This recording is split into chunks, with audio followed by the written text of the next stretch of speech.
This is a Dude Studios production. And hey, I'm the dude. Welcome to Hey Bartender Podcast, episode number 166. I'm starting things off a little bit differently this time because I had a little bit of fun editing this one. This episode, I feature guest Chuck Parnell. He is a former bouncer, bartender, and owner of A Little Crazy Entertainment. This guy was really awesome to talk to. And you can tell I was pretty comfortable talking to this guy because there's two things that I like to talk about in this world is bartending and about music. And there are a couple times where we do kind of go on a little bit, but trust me, it's entertaining. It's a lot of fun. And just to let you know, we will also be featuring the single Bit by Bit from Wildflower. So stick around for that. So until then, Laura Hope and the Arctones, would you please get me started?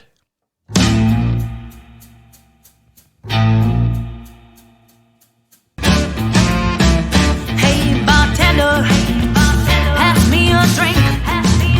The reason that I'm here is I need time to think. All the ways of the world. That's all right. Sorry, boss. It's just an audio podcast anyway, so Right. They don't have to see anything that's going on right now. Right. But anyway, welcome to Hey Bartender Podcast. It's been a long time. You asked me to be on, if you could be on the show a couple of weeks ago, and finally time worked out. So Right. Everything coincided. yeah. So how you been? How's things been going for you in the last, well, let's say year, because everybody else is having a crappy year. Oh yeah. Same as everybody else. I mean, Yeah. it's the same thing. You know, we're all in the same boat with this crap. Yeah. Where are you at right now? Technically in Prescott, Wisconsin. Prescott, Wisconsin. Went from Atlanta to Idaho to be the good father figure to the kid that the Korean girlfriend had. Mhm. And she's Korean, I'm white. The kid popped out black. Oh, I was in transit while she was in labor. I showed up and I was like, we need to talk. She got defensive, told me it was mine. I was like, do you not notice a complexion difference? I mean, there was no way of this being mine. Then my mom had moved she's originally from Rice Lake, Wisconsin, and then moved to Minnesota. I needed a roof and a bus ticket and ended up here. well, yeah, I think when I sent you an email earlier, I didn't read your whole Facebook profile, but it says you're originally from Atlanta, Georgia, and I think that's as far as I got. Attention deficit problems, I guess. And No worries. so I just assumed that you were in a different time zone. But Yeah, I wasted money on bartending school in Atlanta. mm-hmm. And then bartended at a Red Lobster for like 6 months, if that. And then again, I was 18. You could bartend in the city of Atlanta and Cobb County. Everywhere else was 19. At the age of 18, of course, you're young, dumb, full of blank. Yeah. And I wanted to work at a strip joint more than anything in the world. Don't Had all a of us great guy interview. bartenders, when guys decide that they want to be a bartender, they always want to, at least put in an Right. application for it. And I had an interview, went great. The guy loved me. And then he goes, "Oh crap, you're only 18." I go, "Yeah, are we in the city of Atlanta?" And he goes, "No, you got to be 19. This is how close we are." He took me outside, pointed across the street, and said, "If we were on that side of the street, you'd have a job." I mean, it was less than a block. There were zoning problems. Right. And I couldn't believe it. I'm like, oh man, he told me to come back when I was 19, but I had moved here. But Yeah. it wasn't too bad. Yeah, I'm originally from Oregon, and between jobs, I had worked at one bar for a year and a half, and I found myself single when I lost that job. So I just decided to go for broke. I started applying at strip clubs all over the place because I don't know if you know this, but Portland has more strip clubs per capita than any other strip club or any other state in the United States, I guess. And so I had a lot of opportunities, but there were a couple of bars or strip clubs where they look at my resume and they go, "Wow, you have a lot of experience." And I said, "Yeah, I do." And they go, "Well, I don't really know how to tell you this, but we don't really hire male bartenders. Oh no. And I'm like, oh yeah, that's cool, because I wasn't going to raise some kind of fuss about equal opportunities. A man should be able to work at a strip club. But they said if you're looking for a bar back job or a bouncer job, we can probably do that for you. And I said, well, I can do bar back, but they never gave me a call. So, and I ended up working in another place. Up in Minnesota. What's that? Just, you mentioned you're from Texas. When I started working in Minnesota, when I ended up at the Chinese joint, I ended up there by way of, took a bus from like the Mall of America to home every weekend. Wow. But I had to switch buses, so I would stop in the Chinese restaurant. Became friends with the bartender. We became really close. Dude is from Texas. I'm like, I wanted to meet a native, man. Come on. But he had bartended for years, and I guess he had, I'm sure you've heard of Pantera. Oh, of course. He bartended at a club that they would play at before they were ever anything. I mean, when they look like an LA rock band as opposed to what they look like now. Yeah. Makeup and hair and everything. And then we were lucky enough, I had met him. Was playing with White Zombie before Rob Zombie had quit it. Mm-hmm. And when I had met him, I had met Dime, and I said, hey, not that you would, but would you guys, if you're done, you're bored, come across the street, Chinese joint. George LaFleur works there. And they're like, are you serious? George works there? And they remembered who he was and everything. I said, yeah, the bar tab's on us if you want to come over. And I ended up getting drunk with 3/4 of Pantera. Who didn't show up? They actually showed up. Did Phil not show up or something? Nope, he was the only one who didn't show up. Everybody else did. I told him, I said, if you need, we can close the gate if it gets too busy or too much fan base. Yeah. But it actually went very, very smooth. I'm actually kind of surprised that I guessed that right, that Phil didn't show up. Right. But I'd heard, I've met a couple people in the past that have met Dimebag Darrell and Vinny. And they said, oh yeah, they're awesome, great to their fans and all that stuff. And but nobody's had a good story about Phil. Just, maybe the drug dealer or something. I don't know. But George had given me a shirt he had of them as a glam band. Yeah. And Phil was the first person I had met. He had come off the bus. He looked at me. I said, hey, Phil, you got a minute? And he goes, yeah, what do you got? I pull out the shirt. He looks at me and he's like, dude, this is fucking embarrassing. I said, but nobody else is around, man. And he signs it and then throws it at me and goes into the venue. That's the only time I ever met him. Yeah, I'd seen one of Pantera's earlier albums, went back before when they were trying to follow like Poison and all those guys. Right. I was at a used record store in Oregon, and I'd just been introduced to Cowboys from Hell. But the record store owner, he was just, you want to see something really cool? And he shows me that, and I'm like, who the hell are these guys? Right. Oh, that's sweet. Yeah, I mean, I just thought, that was the thing at the time, was look like Motley Crue, look like Poison, whatever, and just Dimebag seemed to follow whatever was trending at the time. And then when Metallica, Megadeth, Slayer, and all that started taking off, when the thrash hit, then they all changed. Yeah, changed their look or whatever. Yeah, from all the documentaries and interviews, I'm a big Metallica fan. All the documentaries and interviews, they were pretty much the anti-Motley Crue, and with forget the spandex or the big hair or all that stuff. They just pretty much just came as they went. So that to be the ass, they made the Black Album. Yeah, that's when they lost it. I mean, that was like, oh, look how much money we made with Justice. What can we do to make more? And then they bring in Bon Jovi and Motley Crue's Dr. Feelgood producer Bob Rock, yeah. And it all went downhill from there. In my opinion, I should say. Yeah, I've every once in a while I do go back and watch the video, the VHS cassette of the video 1. And you see Lars, he's saying we didn't want to do one of those videos with the ramps and the explosions and all that crap. And then, watched the video for like Sad But True and Wherever I May Roam, and they're running around on ramps with explosions and all that. And I was like, that's just funny.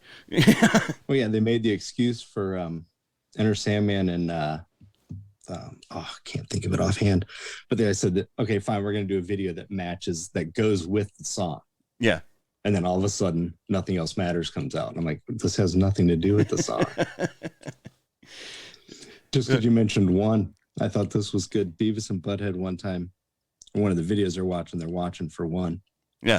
Beavis looks at Butthead. I love this. He looks at Butthead and goes, who is this? Who is this, Butthead? Because you should know, dumbass. Because Beavis wears the Metallica shirt. Yeah.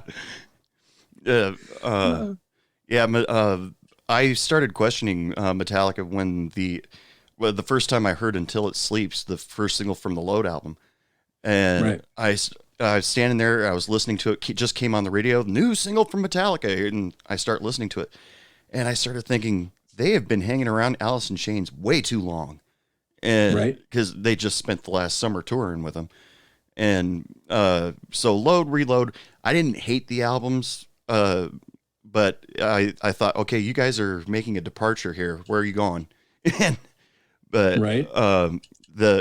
The only Metallica album I can honestly say that I liked the least was Saint Anger. Oh God, yeah, that was horrible. And I just kind of sat back and I started absolutely hating Bob Rock in the Some Kind of Monster movie that they made, where he's like, I wanted to make a garage band album, but that garage band is Metallica. And I thought, you made Metallica sound like shit. Right. And that Alice in Chains, the acoustic or the unplugged thing, I just thought was funny. Mike Inez, he wrote on his bass, friends don't let friends get friends haircuts. Yeah. That's because Metallica was in the front row and they had all cut their hair. Yeah, I read about that. That's why he wrote it on his bass. He got it from that after they toured with them or whatever. Yeah, I read about that. I guess a part that was cut out was they played the intro riff to Sandman at one point, and then Lars stands up and says, "One more time." But yeah, they became good. They became good friends, which I'm glad they're. They've been touring for quite a while now again, but I'm glad that they were able to pick a good lead singer, Alice in Chains. Pick a good lead singer to continue touring and making albums and stuff like that, because sometimes bands just can't find that magic ever again. Right. I'd say he picked up where Lane left off, so to speak. And so. But anyway, you said you wasted money on bartending school. I also did the same thing. I wasted money on bartending school. But is that when you pretty much started off in the service industry? Yeah. Like I said, I moved here, met George, the bartender at the joint, and then they had an opening for a bouncer at night in a Chinese restaurant of all places. And I worked in a warehouse during the day, and then on the weekends and 1 or 2 days during the week, I would bounce at night. And then they had a opening and takeout during the day, and then I'd bounce at night. So I left the warehouse, worked takeout during the day. So that way I learned or had become friends with the cooks. And the cooks have always told me, Chuck, you need help, you call us. And one night, basically all you did in this joint was just card everybody. Sure. But some guy had started trouble, and it was right outside of a mall, real small downtown mall. And if something happened, you just waited for the security to come. But they were running late. This guy was ready to just go at it. And I asked the bartender, I was like, go get Bobby and Lai. And there's the two cooks. And they come running out. And they're like, you fuck with Chuck, you fuck with us. They jump into their little karate poses or whatever, ready to just kill this guy. I mean, they were serious. I'm like trying not to laugh at the, hey, you fuck with Chuck, you fuck with us. The other guy, the guy's trying to not laugh, but we're both trying to hold it in. Yeah. And security gets down there, takes him away, and the one cook looks at me, he goes, you okay, Chuck? I was like, yeah, I'm good. He goes, "Oh yeah," and then they start strutting back into the kitchen like badasses. But no fists were throwing, but it's hilarious. My cook in one of the bars that I worked at, he was always quick to help me out when I was having trouble in the bar. I mean, he is the nicest guy, and I would say that he was probably a pacifist, but if shit went down, knew I could count on him. But there was one time where this dude was causing trouble, and I looked at the guy right in the eye, and I'd already kicked him out earlier in the day, and he tried to come back in, and I said, "Hey, you turn around, get out of here. Do not pass go. Do not collect $200. Get." And my cook was like, "You better leave." And as soon as the guy left, my cook turns and looks at me and says, "How do you expect me to back you up when you say things like that? I had to step on my own foot to keep from laughing." And I was like, "Appreciate the backup. Sorry about that." Right. It just kind of came out. Right. But that's how it always been. To have people that say, "Hey, you fuck with him, you fuck with us," that had to been feel good at least. Oh yeah, I mean they'd always watch my back. They'd do the lunch, and then in between lunch and dinner, they'd cook it was a whole big family run deal. And then they'd be like, "Chuck, you hungry?" Like, "Yeah, sure." They'd make me lunch, make me dinner with their dinner and whatnot. It was pretty cool. It was a good time. Yeah. Well, cooks will hook you up. If you're nice to them, they'll treat you great. Oh yeah, they were great. All the restaurants that I've ever worked at, as long as you made friends with the cook, I've worked with some bad cooks or some cooks that weren't that cool, but they're like, "Hey, don't worry about ringing that up. I'll take care of it." Or or if you're having some kind of issue, they'll quickly jump out and help you out. That always made me feel good. But when it came to like bouncers, I only worked at one place and we had bouncers on Fridays and Saturdays. And like you said, all they did was check IDs. And but there was one time where an ID got past the guy, and the Liquor Control Commission ran a sting. And all he saw was the correct. He told me all he saw was the month and the day. He didn't do the math right for the year, and so we got stung. Has anything like that ever happened to you? No, actually been lucky enough. I was there about a year and a half or so. But as far as I know, nothing like that ever happened to me, or never happened to any of the other guys. Because I would do that, like you said, the Friday, Saturday, and then I think it was like 2 nights a week. And there was like 3 of us that would rotate. Yeah. They'd have 2 of us on the weekend and then 1 during the week. But no, I never got caught with anything. Yeah. Then all of a sudden I started really cracking down on my bouncers because, they getting a little complacency of looking at IDs all the time. Right. I can totally understand that, but there were times where they just let somebody go through, or they were standing right there at the door, but they didn't check the ID. And I'm like, what are you doing? Yeah, you're messing with my livelihood. You don't get in trouble from the Liquor Control Commission. I do, Right. But I made sure, if the girl looked good, I made sure she was over. Yeah. That's what my buddy and I would do, because I didn't know anybody in Minneapolis outside of my mother and aunt. Mm-hmm. And trying to meet girls, they had a, what do you call it? Their drink called the Wanderer's Punch. And it was made in a... you told me about this in the emails leading up to today. And I was going to have you talk about that for today's drink special. So this drink you're talking about is called the Wanderer's Punch. Now, how is it made? Or what's in it? It's every rum, light, gold, dark, 151. I want to say orange juice, grenadine, and the one thing that nobody could ever get, I believe it was triple sec, had kind of a licorice texture to it or something. Triple sec's an orange flavored liqueur.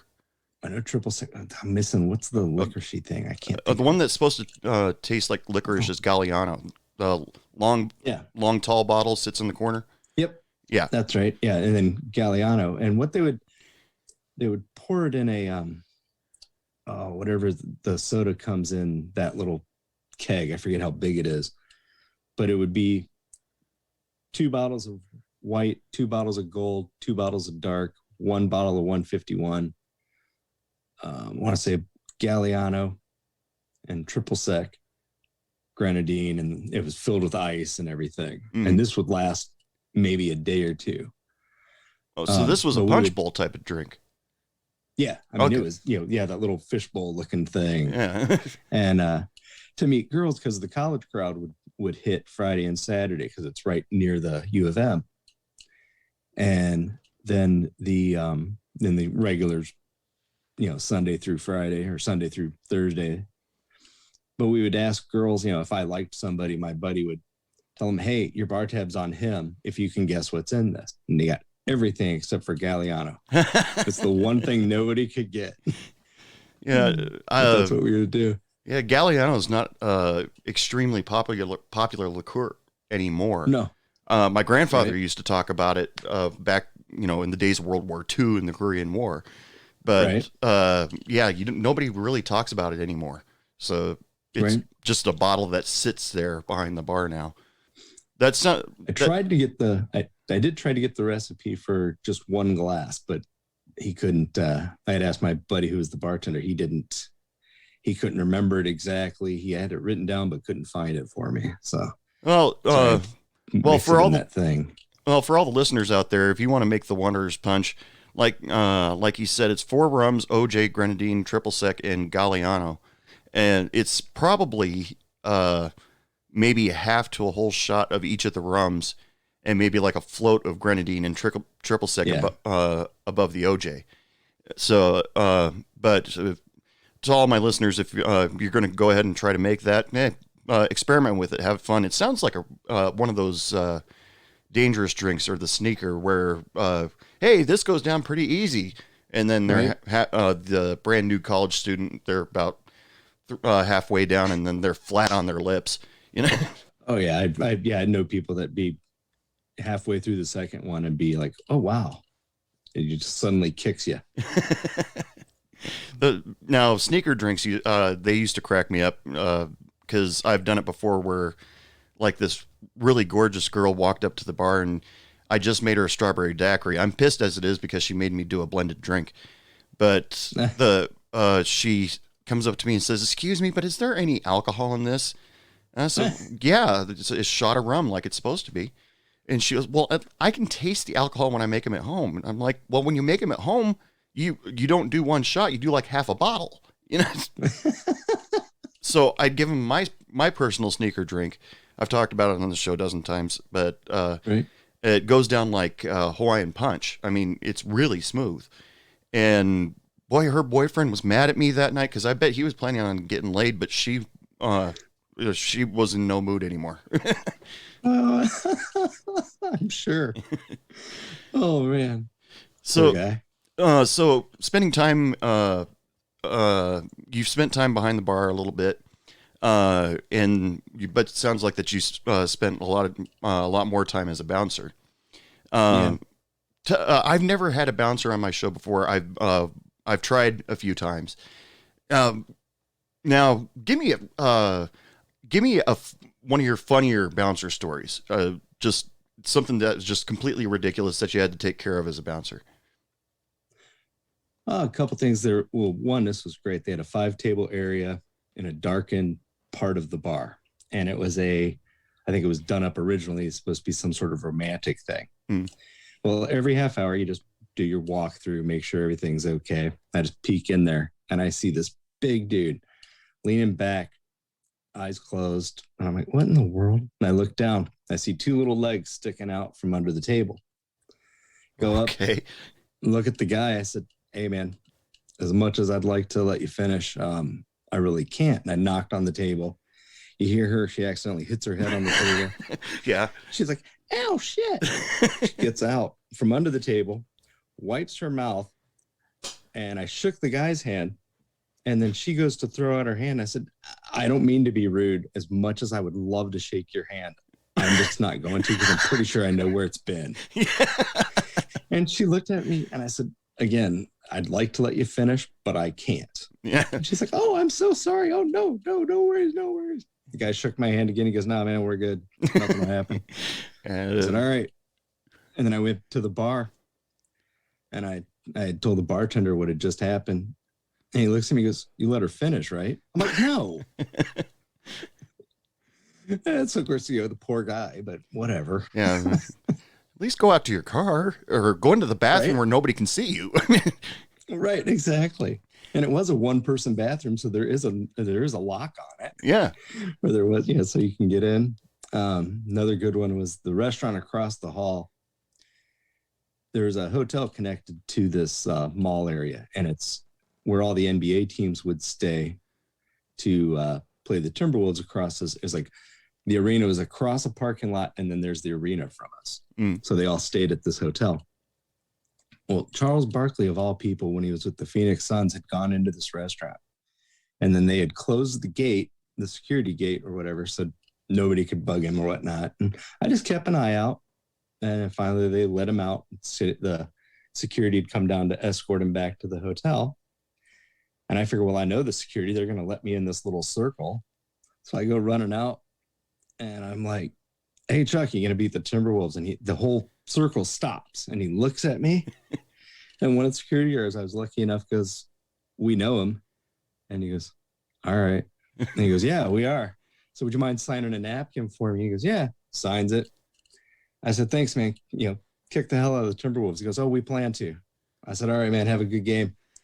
And I get out and some lady's screaming, Barkley, Barkley, Barkley. And he just shaking his head no to the security. And one of the security guys says, sorry, ma'am, we can't let you in. And she goes, but you let him in.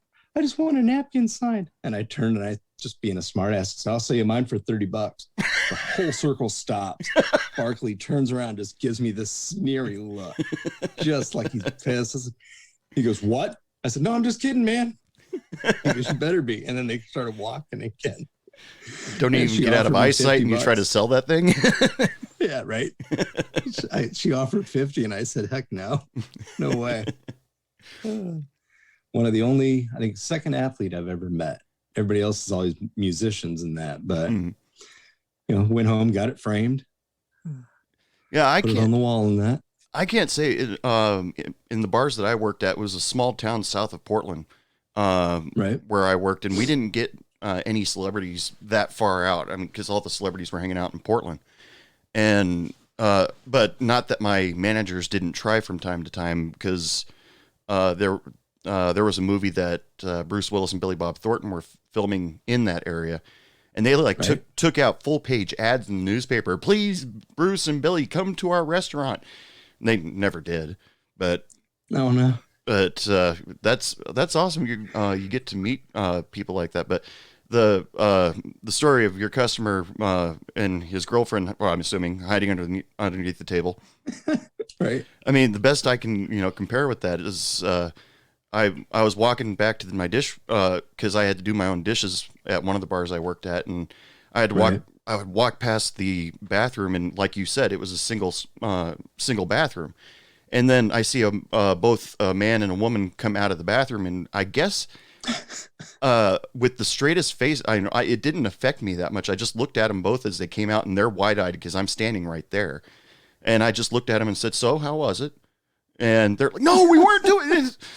And that severely embarrassed them. But your customers sounded way cooler about it. Yeah, it was. They looked at me like, "Oh shit!" But then as I talked to him, it was, I guess you'd say, cool about it. Mm-hmm. Even though I wouldn't let him finish, but they were fine. I didn't kick him out. They exited the little area right away, came to the bar, but.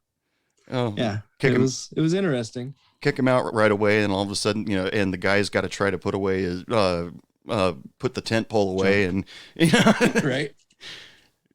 Yeah, that would have made things a lot worse. I mean, he's going to suffer blue balls anyway, so give him his dignity, Right. One other thing I wasn't working it, but I thought it was funny, and this just goes back to the strip joint thing. First Avenue. The club that's in Prince's Purple Rain and all this, found all these people. It was like down the street. I was going to go see a friend of mine's band play. We had time to kill, so a friend of mine and I just went to this strip joint, and we're sitting at the bar. And all of a sudden, all these guys flock to the stage. And I'm just like, okay, what's the big deal? What are we in for? See the girl coming down the stairs, and I'm like, okay, it's a blonde. She's fairly attractive. Okay, but nothing to write home about.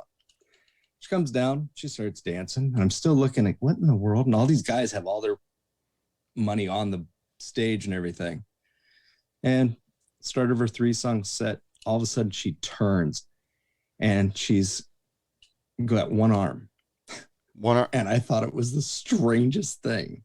You couldn't see it at first until she turned, and she was missing her left arm from the elbow down. Oh, wow. And I think that's why everybody's flocking there. And my buddy's like, how's she going to take the top off? I said, that she can do one-handed. How's she going to get it back on? That's the question. Yeah. And sure enough, she had tied it in a knot somehow that she was able to slip it back on. And I want to say the stage, there was 20, 25 people. And she goes to the little table dance area after her 3-song set.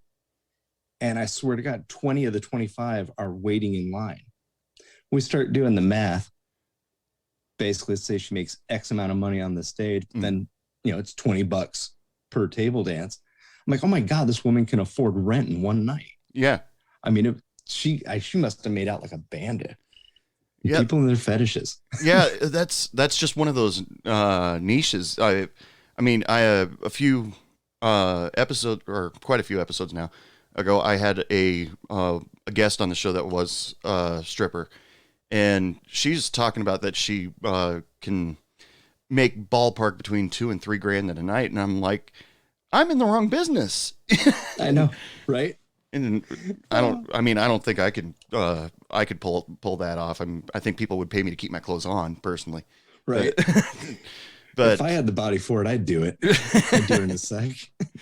But but when you got at that specific fetish, I bet she can clean up and makes more money than I do, more money in a month than I do in a year. Right. That's crazy. There's strip club out here. I read in the newspaper. I didn't actually go, but they had. I guess she's a popular. It's. In the email I was telling you that I try to keep things casual, and you were worried about saying, right. Dropping F-bomb or something like that, and I'm telling you, don't worry about it. But there are times where I try to stay politically correct, but sometimes I just, I don't know the wording for it. So most of the time I just say, fuck it and just say it. Right. But there was a strip club out here where I guess she was a popular midget porn star that was feature dancing, out here.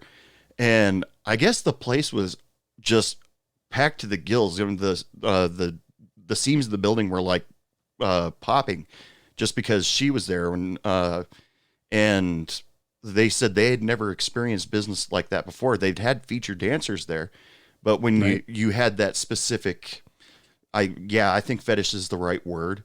Then people just come flocking from everywhere. And so, I'm sure half of them were fans and half of them were fetish. Yeah, and that's why there's probably so many. But you never got a job at that strip club, though. You weren't a bouncer, No. You weren't a bartender or anything like that. No, unfortunately not. No, I mean it's a real sleazy hole in the wall joint. Sure. Now, you did spend time behind the bar, according to your email. Yeah. Very little. I was during the day at the the day bartender seafood joint. Yeah. So it was like one person drank 2 days of the week, maybe. Yeah. Is a salesman that would come in. So you didn't really have anything extremely fun or interesting. It was just kind of maybe do the side work for the night. Yeah, nothing exciting. Like prepping the bar for the evening. You ever get cussed out by the evening bartender saying you didn't cut all the lemons or whatever? No, actually, I got along very, very well with the night guys. I mean, I was trying to make an impact, and they'd be like, "Oh, why don't we throw them on the night?" I think I only worked there 6 months, 8 months, somewhere in there, and I only worked 2 nights. Yeah, made out pretty good, but I just trying to make an impact, and then hopefully one of the night guys would leave or something, and then they would offer me that position. No, but it just never happened. Now that's kind of difficult because sometimes in bars, once a bartender finds a place that they like, a place that they're comfortable, they don't leave. They Right. just stay there. And so waiting for somebody to get fired or quit can sometimes take a long time. Right. Especially if they're a popular bartender, the boss will do anything to keep them there. Right. But yeah, it's rough for the servers and dayside bartenders to get a night shift just because the bartenders that are usually there, that's their home. They don't want to leave. Right. So the Chinese joint was kind of the same thing, but I guess because I drank, the owner didn't want to put me behind the bar. I think they were nervous of I was going to drink while on the job, which has never happened. But yeah. I make a time for that. Now, as a bouncer, most of the bars that I worked at, I didn't have a bouncer, but times where I sat back and I thought I could really use a bouncer because Friday nights and Saturday nights, my bar was the last bar open in town, so I would get the overflow from every bar because all the bars closed at 1:00 and my bar closed at 2:30. Right. And I wished I had a bouncer, but of course, that late at night, people are drunk, people are trying to have a good time, but if every once in a while a fight starts. Now, I've always maintained that when a fight breaks out, this might be a different point of view from a bouncer, but when a fight breaks out, a woman can actually stop the fight a lot faster than if I jumped out there and tried to stop the fight. Would you agree with that at all? Oh God, yeah. A woman's able to just, hey, stop, because they're not what do you call it? The woman's not going to do anything, but another guy getting into it might cause more trouble. Right. So I think I totally agree. The woman can stop it a lot quicker. You ever have that moment where, it happened to me once, where you have two guys and they're fighting, and then all of a sudden one of the guys looks up and sees you, they're in battle mode, then all of a sudden they immediately switch to I just fucked up mode. Yeah. Go ahead. I'm sorry. Guy used to work. Oh, no worries. Guy used to work there, and I was told not to let him in anymore. So I just told him, hey, there's nothing I can do. I'm listening to the boss here. I can't let you in. And he was really upset. And the female bartender had come back because she knew I was in trouble because this guy's just bitching up a storm about it. And she took him aside, and sure enough, guy walked away. Mm. So she took it over. But yeah. Now, I've had those guys before where they're pretty much 86 from every bar in town, but they still try to get into every bar in town. Oh, yeah. Did that get annoying, or did you become friends with them? I mean, it shows, hey, Bill, you're not supposed to be here. Yeah, have a good night. Yeah, it was friendly with them. Yeah, like you're saying, it's like, hey, you got 86, nothing I can do. But hey, Bob, we'll see you later, see you around. And yeah, they'll be like, oh, okay. And then they go to the next one in line or whatever, if I wasn't the last one. But yeah, it went pretty smooth. Became friendly with them. Yeah. No. Never saw them outside of the work. Now, you got my curiosity going, because I love hearing from bartenders or servers that they've met famous people. And you've told me so far that you've met Pantera and you've met Charles Barkley. Have you met many others? Not to sound cocky, yes. Don't go ahead, be cocky. name drop like crazy if you want to. I've met everybody living that I've ever wanted to meet. I would love to have met Randy Rhoads. And even based on your poster, I would love to have met Keith Moon. Oh God, yes. Yeah. One thing that I've always heard, this is how good of a drummer he is. Daltrey had heard a recording and something sounded weird, and he had slowed it down. And as Keith Moon's hitting the snare, he's hitting it twice, not once. But it sounds like once at normal speed. So he had to slow it down to hear him hit the snare twice. That, and I always thought it was funny when he got, not funny that he got in a fight with his wife, I should say, and throwing a champagne bottle. But it hit the wall of the stairs leading upstairs, and he put a frame around it. Kept the bottle in the hole and put a frame around it. I always thought that was funny. Well, Keith Moon is the pinnacle of the rock and roll lifestyle, destroying hotel rooms, throwing TVs out windows, and all that, and the sex, drugs, rock and roll. He was the pinnacle. I don't think anybody could do what he did and survive as long as he did. Right. Well, I forget where it was they were playing once, and Keith Moon was so high and screwed up that he passed out on the kit. Yeah, I know that story. Of the set, and they bring somebody up from the audience. Yeah, like, does anybody play the drums? And they bring this guy to play 2 tracks. Yeah, he was dared that somebody came up to him with these pills that were like animal tranquilizers, and they said, if you take half of one of these, Keith, and you drink it with a glass of brandy, you get an interesting high. And he's, half of one? I'm Keith Moon. Grabs all of them. And grabs, and then, John Entwistle was like, I remember that night that my generation started really fast to non-existent, because our drummer had passed out on his drum kit. Yeah, I know that story. Great Keith Moon story. Right.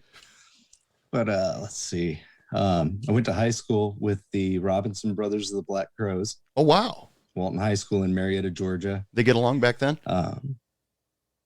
Yeah. They didn't seem to like their fan base. I had seen them 88, 89 opening for the band Junkyard, which is kind of like a Guns N' Roses ripoff. If you remember that, they had the song Hollywood and Simple Man. But I shook Chris Robinson's hand and said, man, I went to high school with you. I can't believe this. And he goes, so? And he walks on. I'm like, I figure, okay, I don't have big boobs, so I'm not getting anywhere. Yeah. He was kind of an ass. Dennis Leary was fun. Now that's comedian Dennis Leary. Now that's a guy that I have always debated. Would he be cool to meet, or would he? Well, he's a self-proclaimed asshole, but I always wonder what it'd be like to meet him. Just because you mentioned asshole, my second marriage, that was supposed to be my walk down the aisle song, was going to be asshole. I had the woman be all, she was, well, yeah, go ahead. And then we had our second meeting with the DJ, and he's like, well, there's going to be kids there. There's going to be this. I'm like, they're not mine. I don't care. If they were mine, they'd have put it 100 times. And she agreed with the DJ and wouldn't let me do it. I was like, oh, come on. I had her at 9 months going, yeah. And then I think it was like 2 weeks before the wedding day, she said no. No, Dennis Leary is fun. I'm sad enough I have a Dennis Leary tattoo. Oh, really? And yeah, on my left arm. But I had said he'd come off the bus, and it was during when Rescue Me was out, and it was him, and I forget the other guy's name now that was on there. I think it was supposed to be his brother. But when Leary had come off, I had waited there since like 10 in the morning, and I think he came off, his bus showed up, and he got off at about 2:30. But all these kids come running with DVDs, and I looked at him and I said, if I don't get a picture with him and he doesn't sign my tattoo, I'm going to beat all of you. And when he came off, it was funny, when he came off the bus, they all backed off and let me do my thing. I was like, all right, now you guys are good. But he came off, and I said, yeah, can I get a picture with you? And would you sign my tattoo? And he goes, yeah. And got the picture. And then a couple of the kids were bugging him, and I'm just waiting. Then he gets done. He goes, what did you need me to sign? And I said, my tattoo. And I lifted my sleeve up. And he looks at me and goes, what are you, fucking nuts? And I'm like, yes, but that's beside the point. Yeah. And he's like, get a load of this. And he's talking to everybody that's working for him, talking to the other comedians. Like, get a load of this shit. And he signs it, and he goes, what are you going to go do now? I said, I'm going to go get it inked in. He goes, what? So I have his autograph tattooed in as well under his portrait. I've seen other people do that before, like Kevin Smith. Right? Kevin Smith signed some people.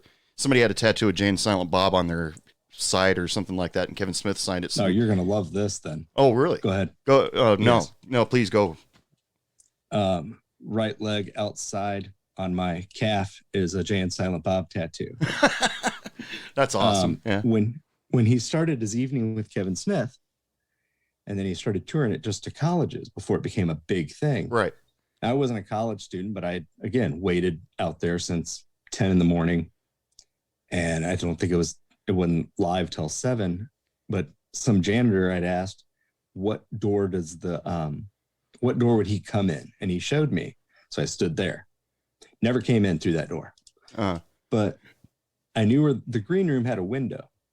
And I had tapped on the window and I had written down on a piece of cardboard, would you sign my tattoo?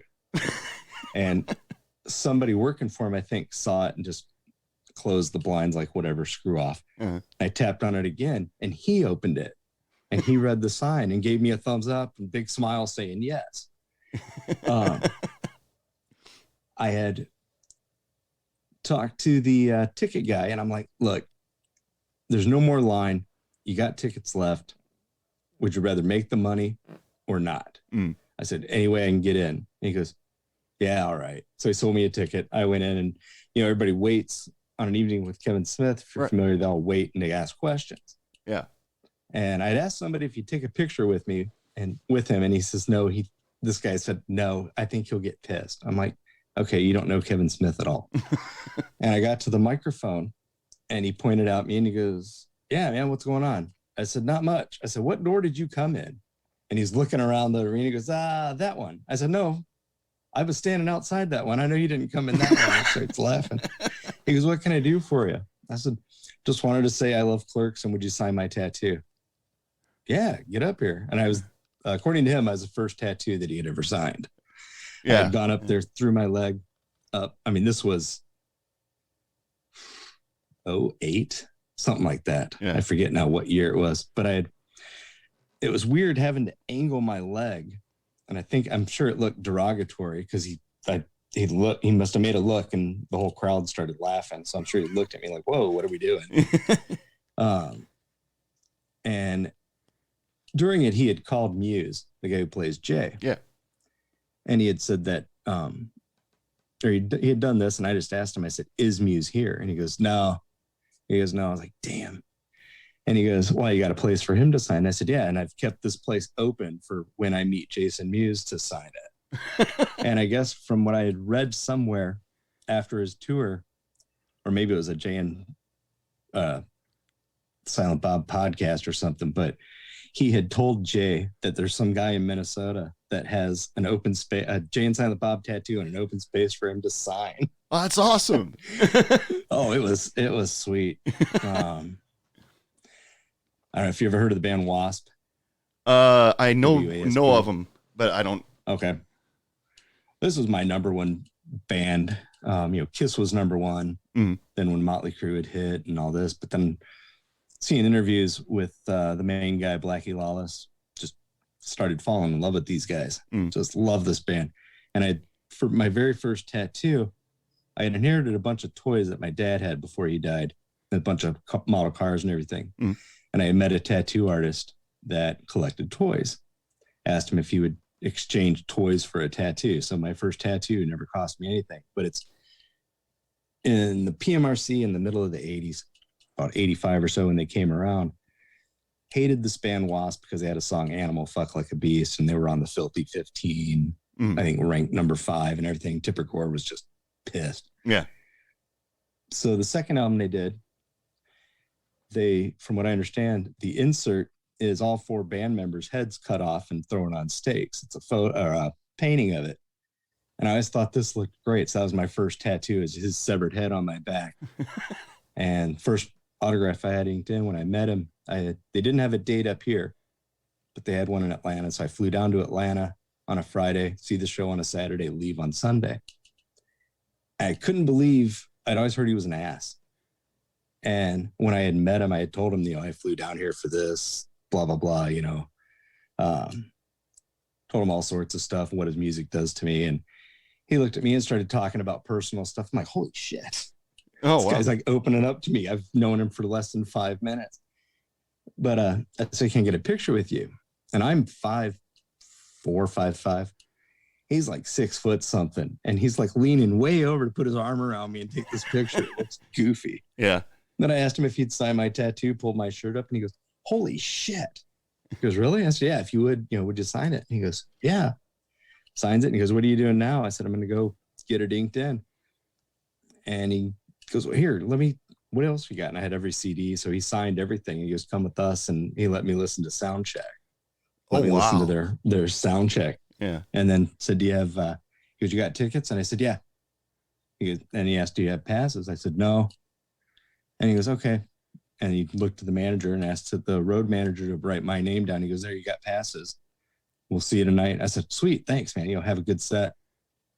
And he didn't stick around afterwards. I've never heard of him staying around backstage or anything, but I met everybody else in the band, hung out with everybody else, had pictures, everything. I mean, it was a great experience. To be able to hang out with your idols like that. I mean, oh yeah. I went and saw the Who, or what's left of the Who, because like the year before John Entwistle died, but it was just Roger and Pete. Roger and Pete on stage with Zach Starkey and other people to fill in the blanks.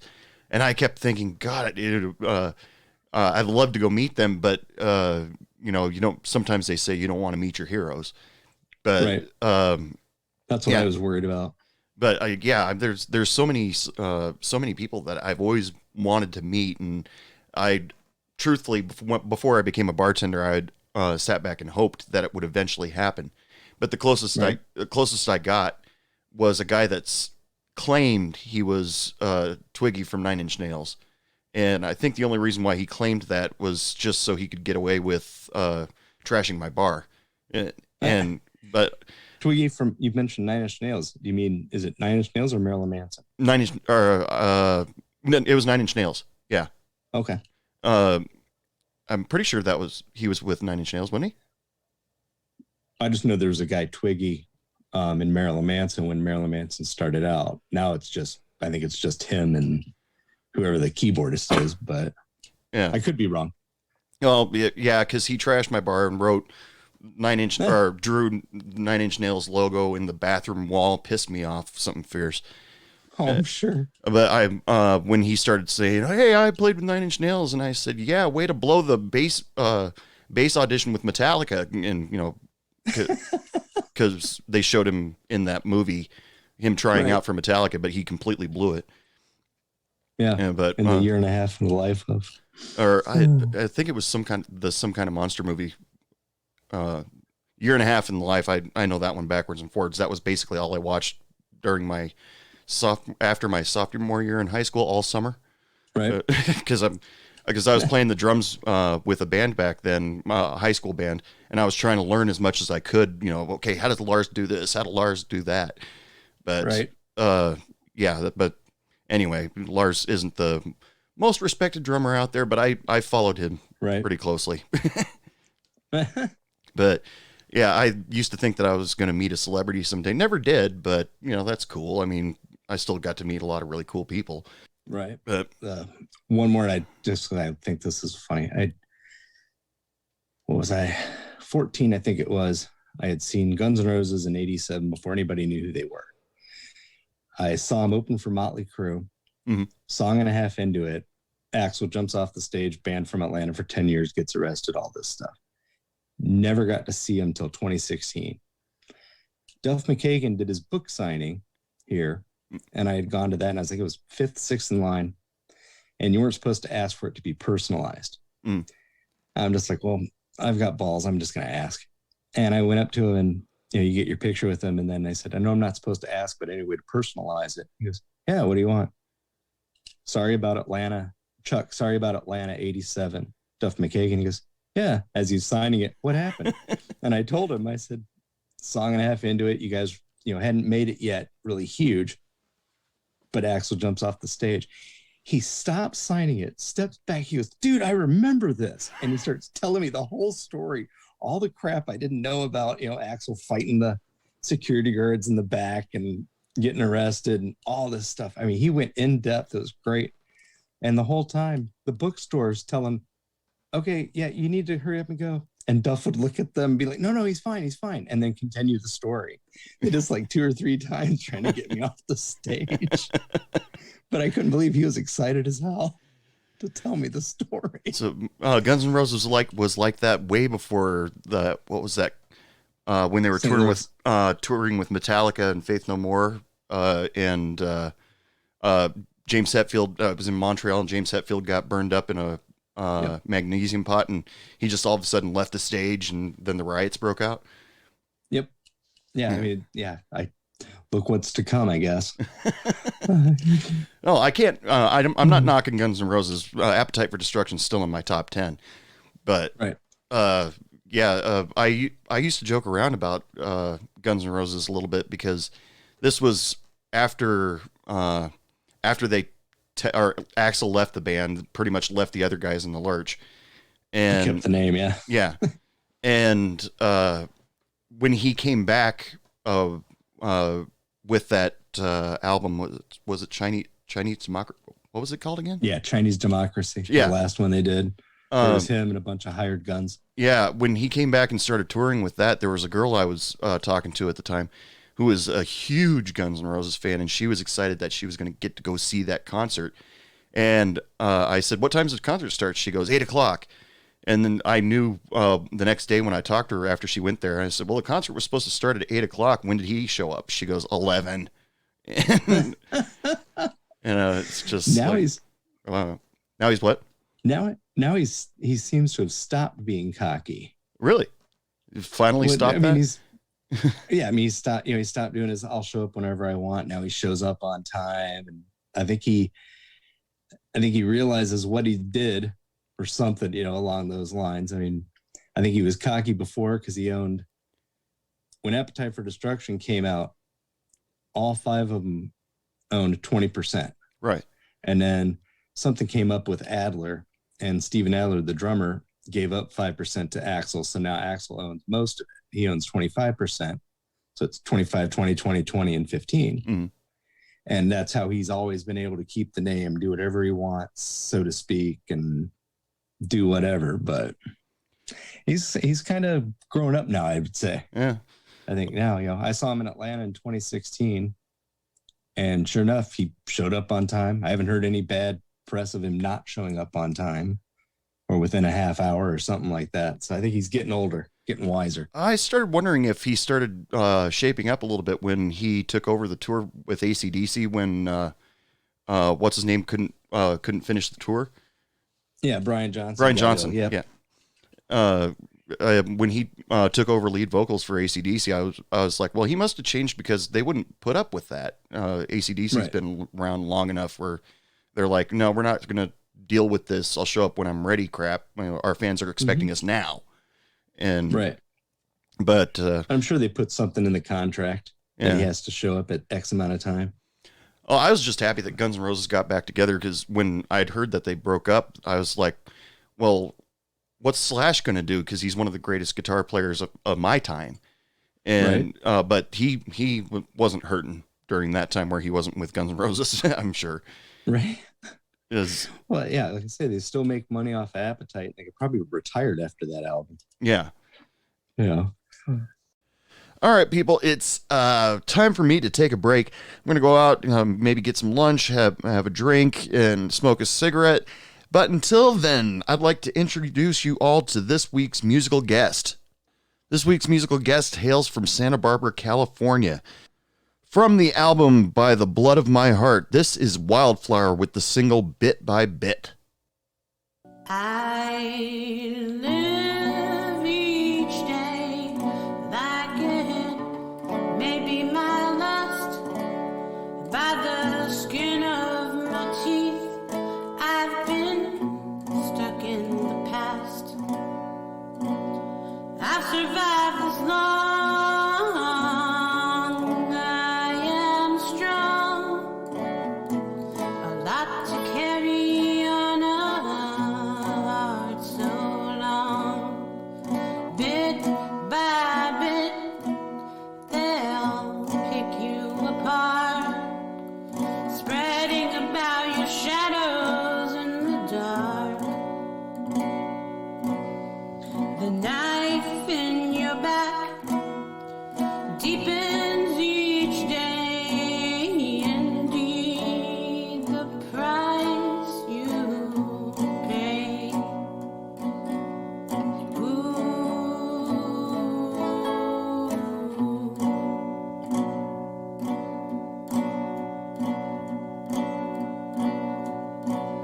If I could make it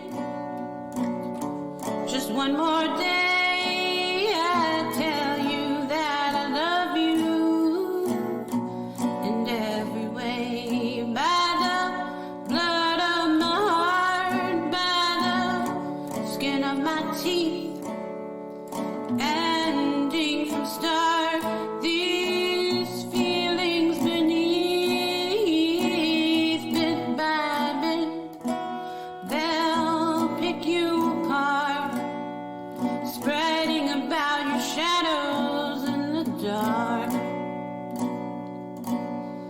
knife in your back deepens each day. Indeed, the price you'll pay.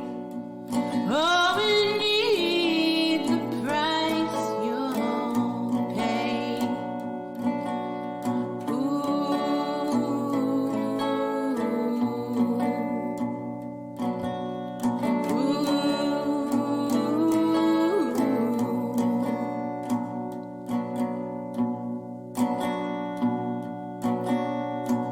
If I could tell you, I'd tell you true. Can't love someone who isn't true. By the blood of my heart, by the skin of my teeth, ending from start. These feelings beneath, bit by bit, they'll pick you apart, spreading about your shadows in the dark. The knife in your back deepens each day. Indeed, the price you'll pay. Oh, indeed, the price you'll pay.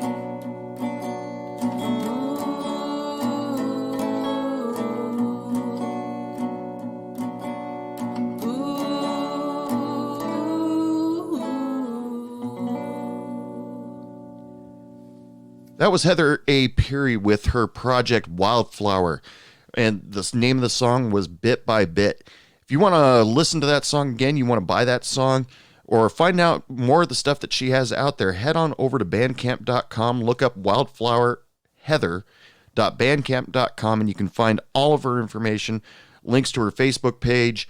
If you want to follow her on Instagram, it's Heather Ann Peary, HeatherAnnennePeery.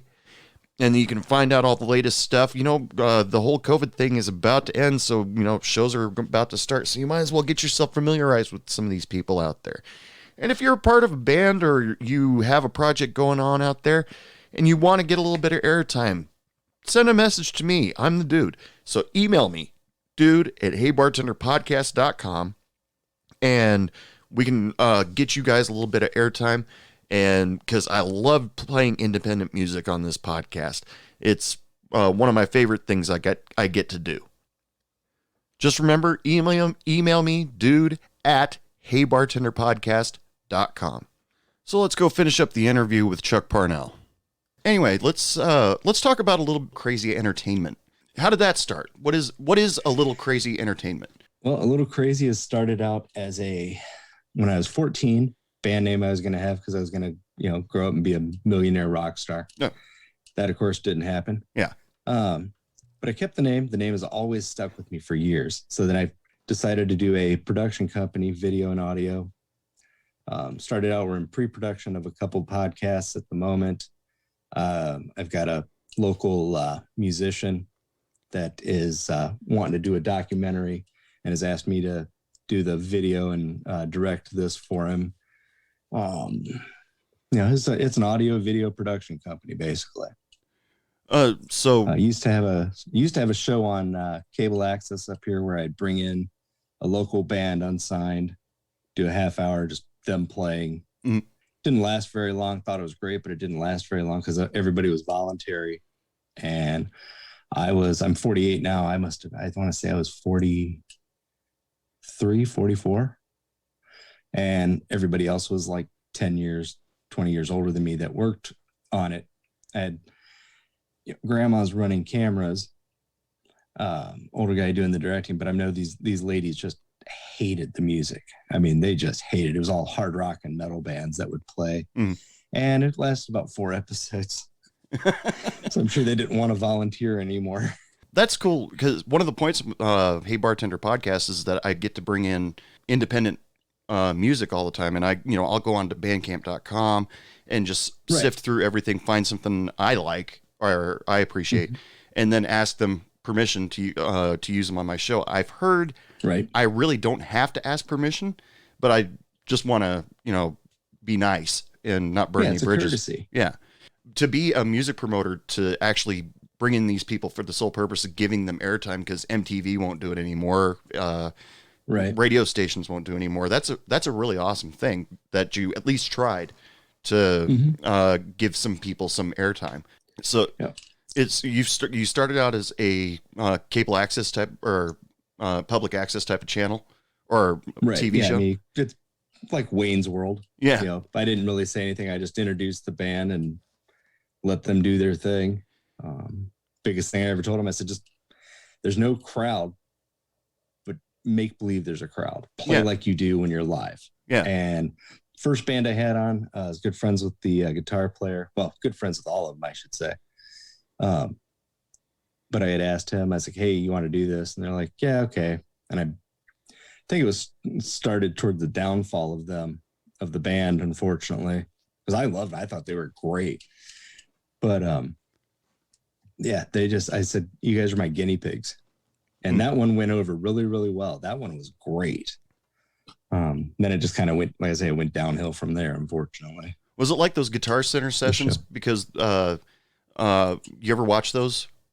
Was it like that? Because it always felt like, especially when Cheap Trick did that Guitar Center session, it felt like that they were actually doing what they do when they play live. And when they play in Surrender, they bring out the Kiss album and throw it out into the audience. And there's no audience there. There's just production people, but they still did it. Was that the type of atmosphere you were doing? Yeah, it was just like that. Yeah. Exactly like that. Like I say, we had a studio, 3 camera setup, and I just said, just do what you do. And, I can edit it from there if needed, kind of thing. But yeah, it was just like the Guitar Center things. Yeah. Just a little bit louder. Yeah. And that's about it. That's awesome. So what else do you do with your production company? At the moment, that's about it. I would love to grow it to I would love to have a record label, and not just to put money in my pocket, but to keep the artist, I'm just throwing numbers out there, but do it, 70-30 in my favor. Once that album, say I was Geffen Records with Appetite for Destruction. Yeah. 70-30 to the band, 30 goes to the band, 70 to me. Once I've recouped what I've put into that album, we sign a new contract, 60-40 in the band's favor. The 40% more is just for distribution, copying, sending it out there, keeping it flowing. And then we do the second album the same way. And then after 10 years or whatever, the band or songwriter owns whatever they did on that album. They own the masters. I can't keep it. Like, I think it's Richard Brackman, the guy who owns Virgin, owns all the originals of the Rolling Stones. Right. It's like Michael Jackson owning Elvis Presley. Elvis Presley, Paul McCartney. Yeah, I know what you're talking about. Yeah, be like that. I would want the originals to go to the actual artist, the actual musician. And I'm not, like I said, if I could live off of whatever I made, fine. I'm not looking to go rich. I'm not looking to live on an island off, Florida or something like that. You don't want the copyright so you can keep music alive. You don't want the copyright so you can charge, was it $500,000 to play Satisfaction on a TV show or something like that? Right. It's if you ever heard of Devo. Oh, sure. Another one I thought was funny. Devo was able to do a cover of Satisfaction because they didn't have a contract like that yet. So they were able to do it on the cheap. No, I thought that was good. Yeah, I know a little bit about copyright law, and some of that stuff out there, it's just crazy. I mean, Sony right now, they own the rights to the Beatles music, but it's just I think it's just the mechanical rights. They can't play the actual Beatles song, but they can hire somebody to play the Beatles song and get away with it. Right. But yeah, like Paul McCartney, he tells that story all the time where he was talking to Michael Jackson and he told him to get into copyright and stuff like that because I guess Paul McCartney owns the rights to a couple Buddy Holly songs, I think, and that's why you never hear a Buddy Holly song really ever on a TV show or anything like that because it's insanely expensive in order to do it. But to give the artist that opportunity to, at least in the future, get their master tapes because, well, we were talking about Metallica earlier, and they announced, what was it, 2 years ago, that they bought the rights and the master tapes to all of their music, and and James, visually looking at him, you can tell he was beside himself. He thought this is a big deal. This is awesome, but he also talked about his kids. He's like, we own the rights to our music now, and they're like, okay, whatever. But Motley Crue did that too. Really? When they were with Elektra. Yeah, Elektra. The president had retired or whatever, and the new president of Elektra hated him, could not stand him. And Nikki Sixx had made an offer to her to sell back everything, and she let it go for almost nothing. And that's how now all 4 band members of Motley Crue own 25% of Motley Crue. Oh, they own everything, all their masters, all that stuff. That's that, in my opinion, that's the way it should be. That's something that a lot of bands don't ever think about when they sign a record deal. They think we're going to travel worldwide, we're going to make tons of money, but they've got to pay those bills first for all that stuff. And it sounds like that your intention when, if you were to go out and sign a band, is the ultimate goal that you want to achieve with that band is that they have full control over their stuff. Yep. And yeah, I mean, that's awesome. Yeah. And, if they basically sign a long-term agreement with me, say 15 years, 10 years, whatever, at the end of that, you can you take everything you have, everything you did. The idea is I'm doing a good enough job that they're not going to want to go anywhere else. They're going to stay with me. Right. They'll stay with the Little Crazy Records and stick to it. That's what I've always wanted. I'd love to have a band and have them stick with me for X amount of years, or their whole lifetime. Sure. Yeah, I can't really think of any bands that stuck with the same record label forever. They, like, Aerosmith started off with Columbia, but they went to Geffen afterwards, didn't they? Right. And because they all got screwed up on drugs and that, and then Permanent Vacation, they had ended their contract, or their contract ran out with Columbia, and then Geffen had picked them up for Permanent Vacation and on. And that's when they were pretty much reinvented right at that point. I mean, thanks to that duet with Run DMC mostly. Right. But that sounds like an awesome thing. I mean, so like, I totally encourage any bands out there, if they're to go talk to you, because it sounds like you'll give them a fair shake, Oh, definitely. And just because you had mentioned promoters real quick, sorry. No, go ahead. I always thought this was good. I worked with a guy that was a promoter, and he had brought in Quiet Riot. And I was basically his right-hand man, his bitch boy, basically. And I was sitting in between the stage and the green room, or the backstage door. And this guy came up, and he's looking at me, and he goes, "Is the band here?" And I was like, "I have no idea." And I did know because I hadn't gone to get him yet. But he's looking at me, and he goes, "Will you let me know when they're here?" And I'm like, "No." And he looks at me, and he goes, "Do you know who I am?" I said, "No, but I know who you want to be. You want to be Gene Simmons, but you're not him." And this guy looked like Gene Simmons did on his show, Family Jewels. Yeah. Just like that. Sunglasses, everything. And he's looking at me, and he goes, "You don't know who I am." I was like, "Yes, I do. I've met you." Or I said, "I've met who you're trying to impersonate." I said, "Why in the hell would you be here in Minneapolis? You're supposed to be on a makeup tour with Tim Thayer and Eric Singer and Paul Stanley." And he goes, "Just let me know," and walks away. And I'm like, whatever.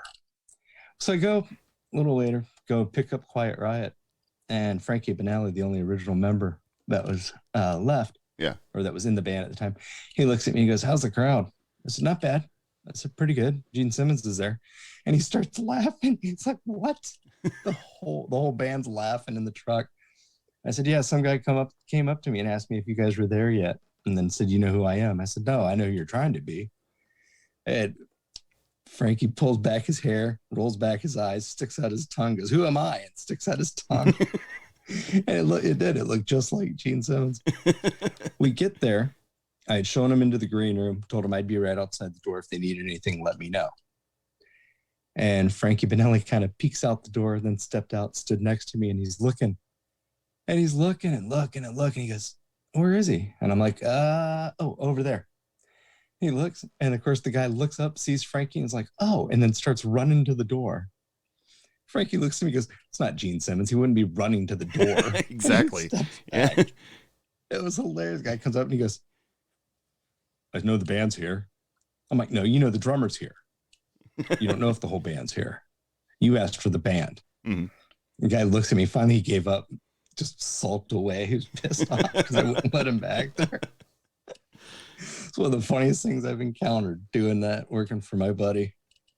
Oh, yeah, that's just crazy. So impersonates. Oh, yeah. Well, it's probably not that uncommon to impersonate somebody to try to get somewhere, but well-known celebrity like Gene Simmons. Come on, right? Show me your ID, and his tongue just comes out. You know, I look similar, or I resemble Scott Ian of Anthrax. The goatee, the hair, I've got your Facebook page up. I can see that. Yeah. I've had 2 quick stories. I've had a 13-year-old follow me around swearing I was him, and I had shorts on. And I'm like, dude, look at the legs. The tattoos are completely different. I've got Jay and Silent Bob, Caddyshack, Fast Times at Ridgemont High, and The Simpsons. I'm like, I don't have Gene Simmons on my knee. And the kid goes, fine. If you don't want to sign anything and be a dick, fine. And he walked away finally. I'm like, dude, know your heroes, man. I couldn't believe that. Or one time, Anthrax, I went to see him, and I've seen him several times, not just on stage, but stage, whatnot. I've heard those guys are awesome. Not just awesome on stage, but they're genuinely nice guys. They are really nice. They are really cool. For some reason, Scott Ian will not take a picture with me and will not sign anything. I don't know why this is, but they're opening for Motorhead, and wow, him and Charlie Benante were walking in, and Scott Ian's like, we'll be back in a few minutes, and he kept looking at me, and he wouldn't take his eyes off me. He's like, we'll be back shortly. We'll sign everything, just give us a little time. And as they're going in, you can hear Charlie Benante go, oh my God, the guy looks just like you. He goes, I know it's scary, and the door closed. I mean, you couldn't have directed it any better. It was hilarious. That's awesome. That was pretty good. Thank you so much for reaching out to me for being on the show. You've been awesome to talk to. Thank you. Because telling bar stories and talking about music, that's 2 of my favorite things to do. So yeah, me too. If anybody wants to contact you or learn more about A Little Crazy Entertainment, how do they get a hold of you? At the moment, Facebook. That's about it. So there's a page, A Little Crazy Entertainment, or the Little Crazy podcast page, even though I haven't done anything with it, or Are Your Horns Up, which is the music podcast or music page that I got. All right. So thank you so much for participating with Hey Bartender podcast. You've been awesome. And thank you. And we'll talk a little bit right after this. So, okay, people, it is last call for alcohol. Time for you to come up and get your drink, because I'm not going out there. The commute would kill me. So anyway, special thanks to Chuck Parnell for taking time out for being on the show. You're really cool to talk to. We kind of went off a little bit about rock and roll a little bit, but that's just who I am. If I'm not talking about bartending, I'm talking about music. But like he said, go hunt down him or A Little Crazy Entertainment on Facebook. Find out a little bit more about him. He's really cool to talk to, as you heard. Very genuine guy. I'd also like to thank Wildflower for letting me use their single Bit by Bit from their album By the Blood of My Heart. If you want to find out more about Wildflower or any of the bands that I have on this show, just remember, go over to bandcamp.com. That's where I go hunt down all the good independent artists that I find. It's a great place. And remember, if you're a band out there and you want to get a little bit of exposure, email me, dude@heybartenderpodcast.com. Hey, and if you're a bartender or server or were at one time and have some really cool stories that you'd love to share, email me, dude@heybartenderpodcast.com. and I'd love to either have you on the show or just read your story aloud from an email that you send me. Either way, it's cool. Remember to share, like, and subscribe to Hey Bartender Podcast. If you want to follow us, we are on Facebook, Hey Bartender Podcast, Instagram, Hey Bartender Podcast. I do show up on TikTok every once in a while. I think that's still Hey Bartender Podcast. But you won't catch me doing any of the dances or anything like that. On a rare occasion, I'll do something a little goofy. But that's a great place to find out when the new episodes show up. So make sure to follow us on social media. And share, like, and subscribe on iTunes, Spotify, Stitcher, wherever you decide that you listen to your podcasts. I'm all over the place, trust me. But until next time, everybody, it is closing time, so on your way out, I just want to wish you all lots of love, lots of sex, lots of happiness, and don't take any shit from anyone. Good night. What do you mean it's last call? I just got here!